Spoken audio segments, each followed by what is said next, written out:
Horeogrāfe un psiholoģe Sarma Freiberga ir kultūras un sabiedriskā darbiniece ar gandrīz 30 gadu pieredzi. Es domāju, ka fonds nāc līdzās dod milzīgu pienesumu. Pirmkārt, šis pienesums ir pašiem dalībniekiem, tātad cilvēkiem ar īpašām vajadzībām.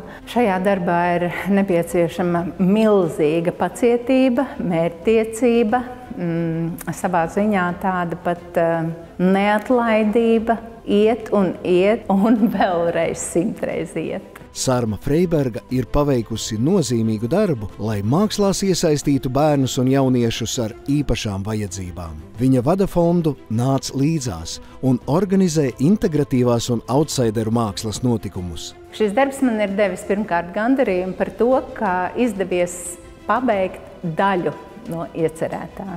Pagājušā gadā, tieši novembrī, mēs nodevām Rīgas pilsētai pirmo Latvijā taktīlo brīvības pieminekli, jo uzskatu, ka neredzīgiem un vājredzīgiem cilvēkiem ir jāpazīst savs brīvības simbols.